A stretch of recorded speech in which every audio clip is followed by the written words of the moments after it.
உலகாக்கும் குலபடி சக்கரவி அம்மா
என்னுடைய விளப்பத்தை எடுத்து காசு போகிறான்.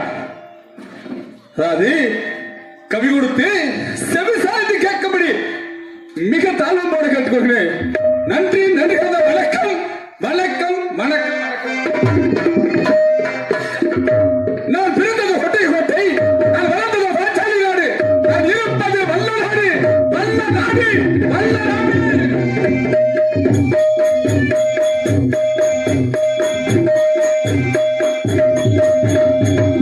என்னுடைய தந்தை பெயர்கள் சங்குதேவன், என்னுடைய தாயின் பேர் பேச்சியம்மாள். சங்குதேவனுக்கு பேச்சி அம்மாளுக்கு மகனாக பிறந்தேன் நான். சங்குதேவனுக்கு பேச்சி அம்மாளுக்கு மகனாக பிறந்தேன் நான்.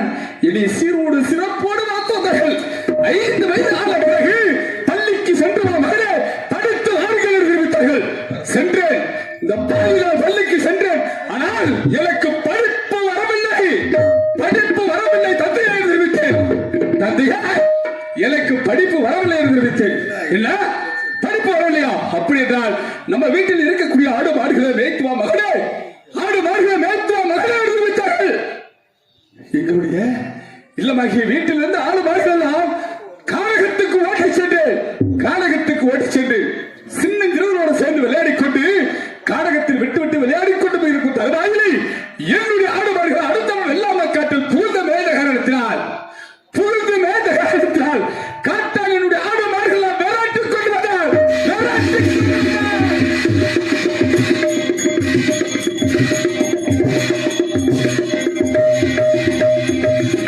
விரட்டிக் கொண்டு வந்தார். யாருடைய மாடு கேட்டான், யாருடைய மாடு கேட்டான்.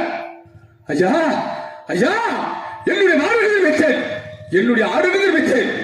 என்ன வெள்ளாம காட்டில் விட்டதும் இல்லாமல் நெஞ்சு அழுத்தமாக என்னுடைய மாடு தெரிவிக்கின்றாயா, என்னுடைய மாடு தெரிவிக்கின்றாயா? சில்ல சிறுவனை கூட பாராமல் எட்டு எட்டு பலராக எடுத்து விட்டார், பலராக எடுத்து விட்டார்.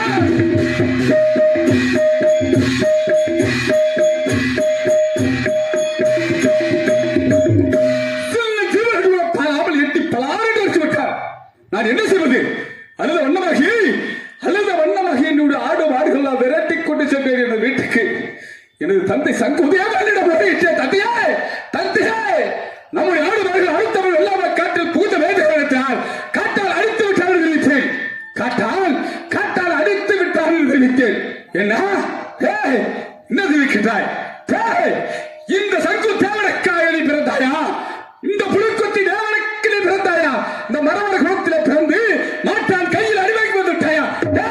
என் முகத்தில் முடிக்காது, எங்கேயாவது ஓடிவிடு, ஓடிவிடு, ஓடிவிடு.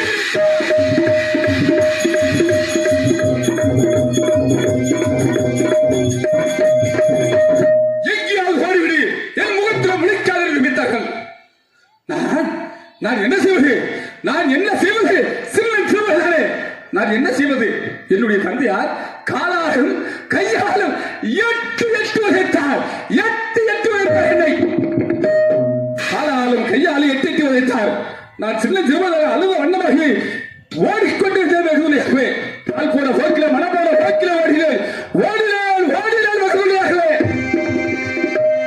இப்படி ஓடிக்கொண்டிருக்கும் தருவாயிலே அநேகபுரம் சென்ற என்னுடைய அத்தை வீட்டுக்கு இந்த பாரியா அங்கேயாவது ஆதரிப்பார் என்று நினைத்தேன். அங்கேயும் என்னை ஆதரிக்கவில்லை, அங்கேயும் இந்த பாரியை ஆதரிக்கவில்லை. நான் என்ன செய்வது? இந்த வீடு நமக்கு சொந்தம் இல்லை. போடா சின்ன தம்பி, நமக்கு சொந்தம் இல்லை. போடா சின்ன தம்பி, நீ போடா. இந்த வீடு நமக்கு சொந்தம் இல்லை. போடா சின்ன தம்பி,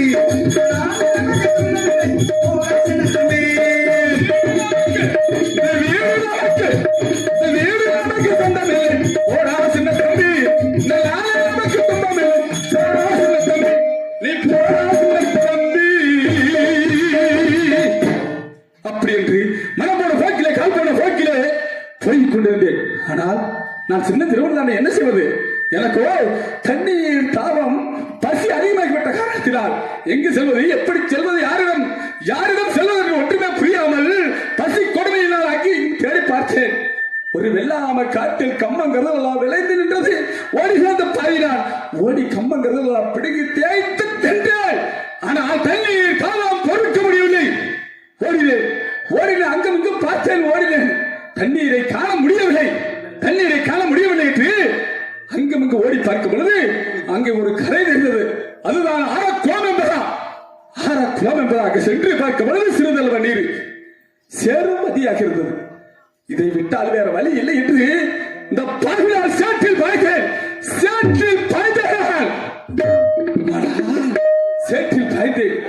சேற்றில் என்னை ஆழ்த்தி விட்டது. உடல் முழுக்க சேற்றில் ஆழ்த்தி விட்டது. என்னுடைய சிரசு மட்டும்தான் வெளியே தெரிந்தது. இந்த பாவி சிரசு மட்டும்தான் வெளியே தெரிந்தது. நான் என்ன செய்வது? சின்ன ஐயா, அம்மா, என்னை காப்பாற்றுங்கள் என்று கத்தினார். கதறினார். பாவியை யாருமே காப்பாற்றவில்லை. இந்த பாவியை யாருமே காப்பாற்றவில்லை. இந்த பாவியை யாருமே காப்பாற்றவில்லை.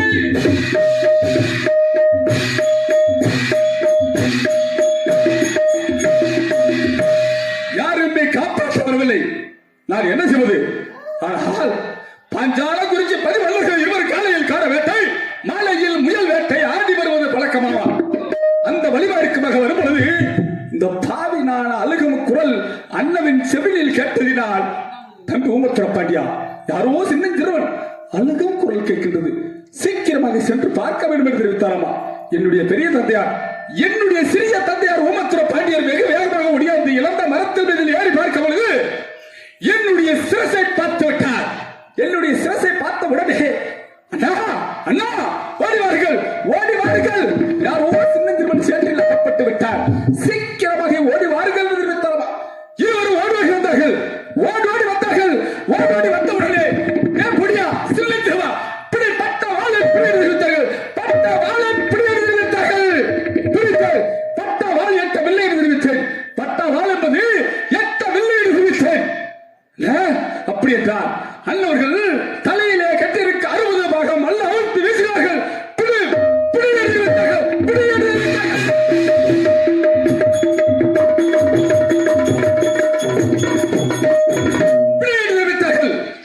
எட்டு பிடித்தேன். 16 அடி வேகை போல துள்ளி குதித்தேன். ஜெய் ஜக்கமா என்று 16 அடி வேகை போல துள்ளி குதித்தேன். கரை மீது நின்று நீ யாருடைய பிள்ளை என்று கேட்டார்கள். ஐயா, நீங்கள் தான் எனக்கு தாயும் தந்தையும் விட்டேன். என்ன சின்ன திருவிழாக இருந்தாலும் கூட மிகவும் துணிச்சலாக பேசிக் கொண்டிருக்கிறாய். பரவாயில்லை என்று எண்ணிய பாஞ்சாலங்குறிச்சி கோட்டைக்கு அழைத்து சென்றார்கள். பாஞ்சாலங்குறிச்சி கோட்டைக்கு அழைத்து சென்று சக்காதேவி கோவிலுக்கு முன்பதாக நிறுத்தி பாலும் கோவில் செலுத்தி எனக்கு ஒரு லட்சோடு பெறலச்சோடு ஊட்டி வளர்த்த பலகை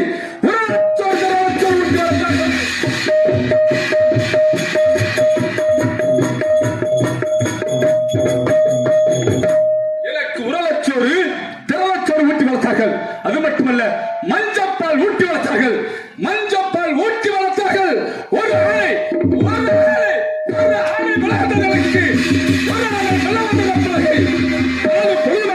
விட்ட காரணத்தினால் என்னுடைய அத்தை பெண்கள் 6 பெண்களும் எனக்கு திருமணம் முடித்து வைத்தார்கள். அது மட்டுமல்ல, அந்த புறம் நந்தவனம் கூட கோவிலும் மாட மாளிகை என்று சொல்லப்பட்ட அத்தனை உண்டு பண்ணி கொடுத்தார்கள். அது மட்டுமல்ல, எனக்கு ஒரு சிற்று அரசனாகி வல்ல நாட்டிலே வாழ்ந்து வருகின்ற எப்படி எனக்கா அழகப்படை, ஒட்டகப்படை, குதிரைப்படை என்று சொல்லப்பட்ட முப்படைக்கு தலைவனாக வாழ்ந்து வருகின்றேன். அது மட்டுமல்ல, எனக்கு ஒரு பெயர் உண்டு. என்ன பெயர்?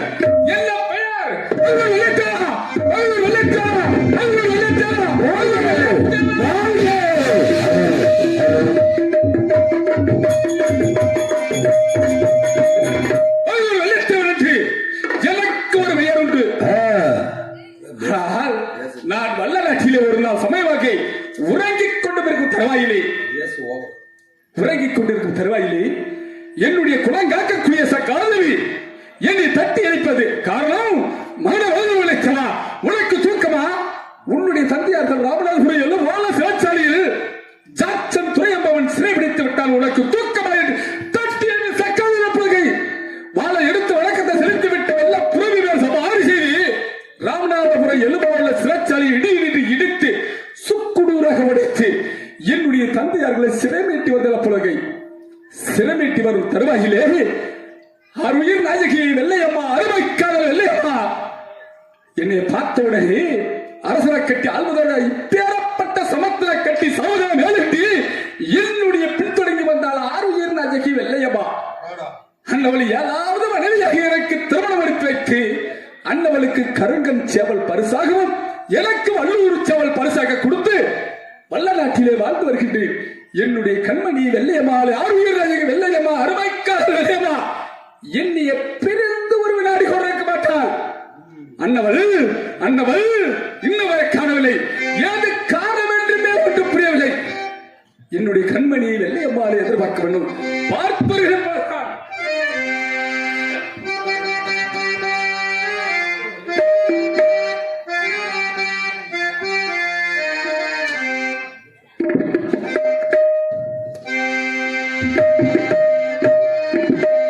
ஹலோ ஹலோ ஹலோ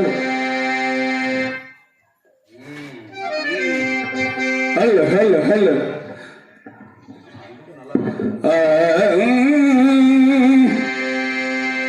தேச புகழுமா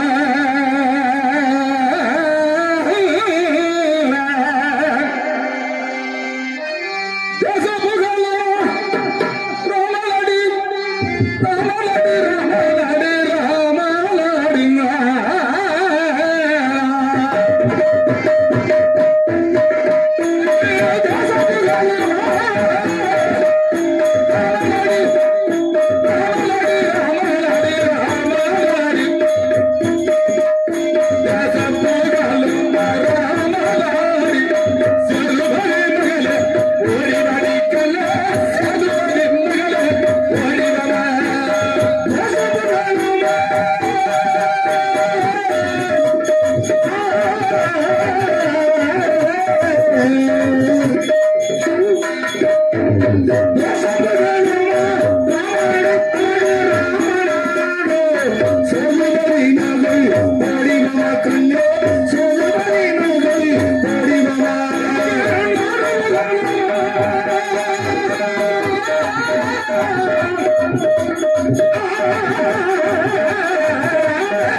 என்னுடைய கண்மணி வெள்ளையம்மா எக்கோ வைக்காத எக்கோ வச்ச என்னுடைய கண்மணி வெள்ளையம்மாள் இன்று வரை காணவில்லை. எது காரணம் என்றுமே ஒன்று புரியவில்லை. ஆனால் என்னுடைய கண்மணி வெள்ளையம்மாள் என்னை விட்டு ஒரு வினாடி கூட பிறந்திருக்க மாட்டார். ஆனால் இன்னும் வரை காணவில்லை. எது காரணம் என்றுமே ஒன்று புரியவில்லை. என்னுடைய கண்மணி வெள்ளையம்மாளை எப்படி அழைக்க வேண்டும் என்றால், அண்ணா வெட்டிக்காரண்ணே, எப்படி அழைக்க வேண்டும் என்றால் சந்தோஷமாக அழைக்க வேண்டுமல்ல. நாடு கடத்தியே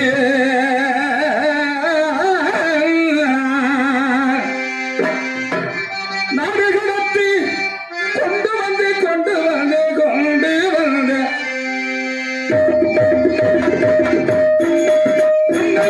நாடு கடத்திய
என்னுடைய கண்மணி வெள்ளையம்மாளை சந்தோஷமாக அழைக்க வேண்டும்.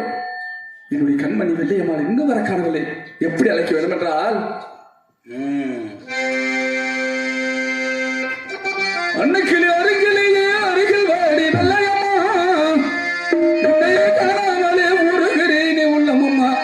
ஓ வெள்ளையம்மா, நீ வாடி வெள்ளையம்மா, அன்னைக்கிளி அருகிலேயே அருகில் வாடி வெள்ளையம்மா.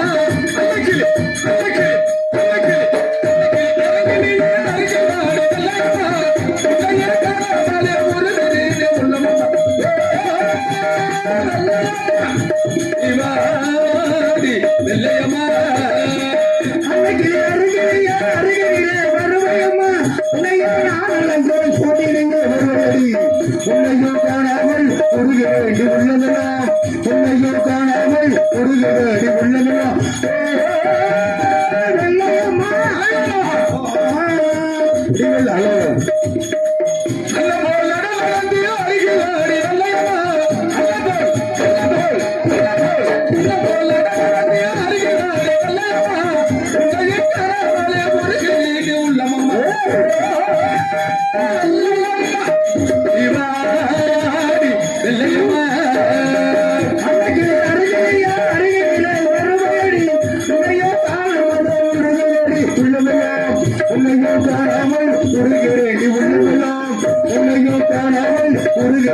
உள்ளதா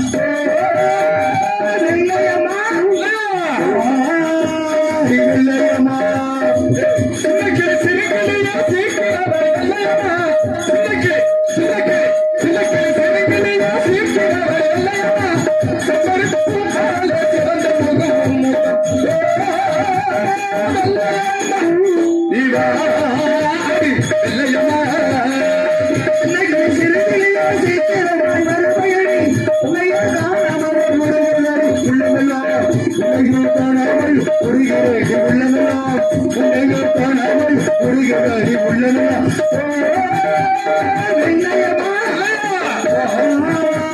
வெள்ளையம்மா செம்மலக்கு மரத்து வென்ற சேதுபதி மகன் வெள்ளையம்மா செம்மலக்கு மரத்து வென்ற சேதுபதி மகன் வெள்ளையம்மா உன்னையே காணாமலே முருகனடி உள்ளமெல்லாம்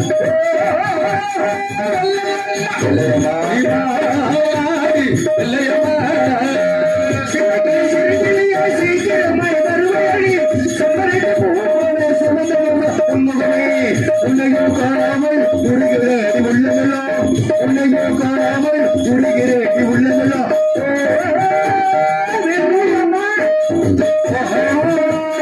வெள்ளையம்மா நீல ராமத்திலே தெரிவதாடி முகமா நீல ராமத்திலே தெரிவதாடி முகமா நிஜிருக்கு நான் இருக்கு நிலவையது செவையே